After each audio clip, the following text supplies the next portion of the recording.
Hey, I'm battling a migraine. This is Tamiko. February 8th, I think, 2019. Battling a migraine. Um, but I had to speak on this. I live in Virginia, and yet a third politician is under the microscope for blackface back in the day. And let's see. So that makes four fuck ups. Governor Ralph Northam in blackface in either 81 or 84. Um, Attorney General Mark Herring in 1980.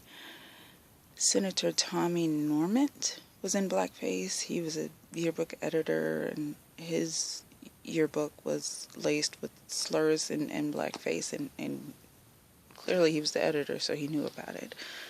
He claimed he was a Curtis Blow fan. I'm sorry, I'm not buying that.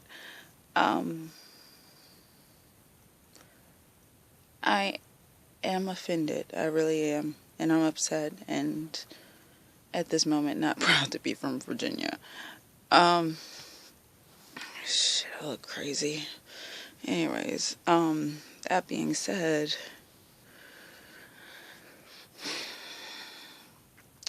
probably if we look in the past of a lot of these, and I do not mean this in a mean way, it's just an acronym. WORMS. White, old, rich men who are straight.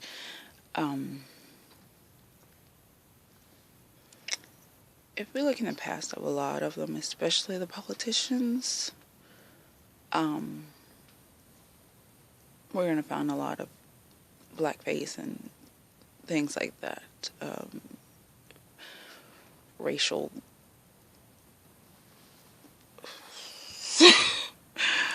I don't know, I'm trying to think. Just racist stuff. That being said, they shouldn't have done it. It was years ago. We need to look at it was decades ago, still their evolution. What have their works since then, even the Republican, since then have they evolved, and what do they think of people of color, not just black people, but of color now?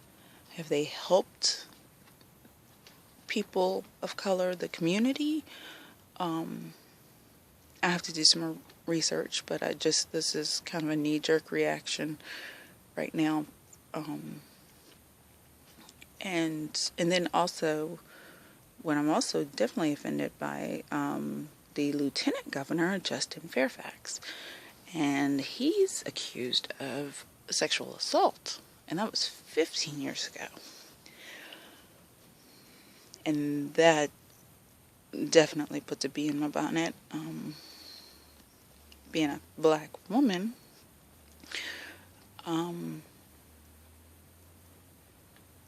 there's no excuse for any sort of sexual assault, sexual harassment, definitely rape, any kind of sexual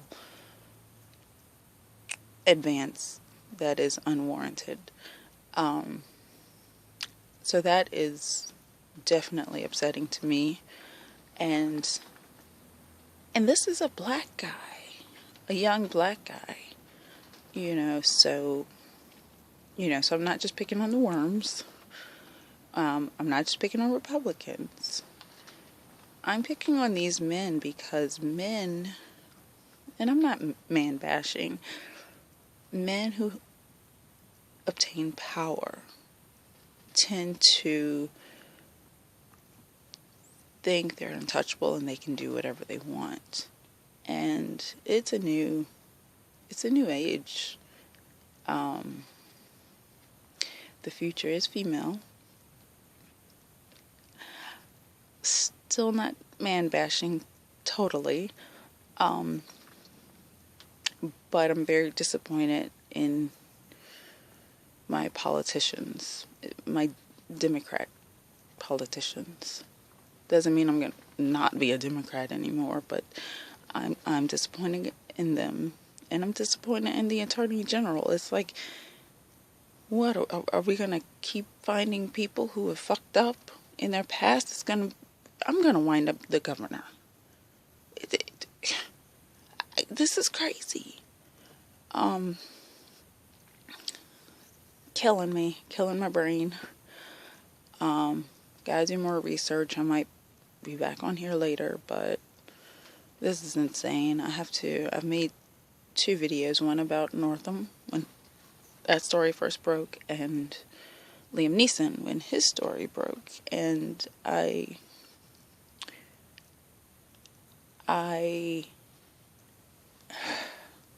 just don't know.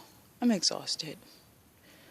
You know, being a black woman, I encounter subliminal racism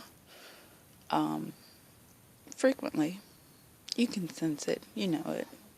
It's funny. I can go into a store and have people look at me, but, you know, the cute little girl who's stuffing her pockets is getting away clean, and I'm just looking at things because it looks like I'm gonna steal.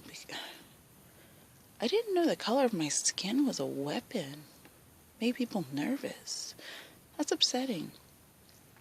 It's not new, though. It's just new that I'm speaking about it a little more. And yeah, I apologize for looking so crazy. Anyways, I just don't know what to think. It's sad. It's baffling. It's insane. And upsetting. And that's it. If we can't accept one another, and I hate to say tolerate, but because that insinuates that you still have a problem with someone. Acceptance is what I hope for, and inclusion. And at the very least, respect one another. That's the big thing. And I hope in my lifetime we can get to where racially, sexually, gender, that we can all get to where we are accepting and not just tolerating. We're respecting and accepting and not just tolerating. And that's all I have to say. And I'm out with a saddened sigh. Okay, bye. Blessings to everyone.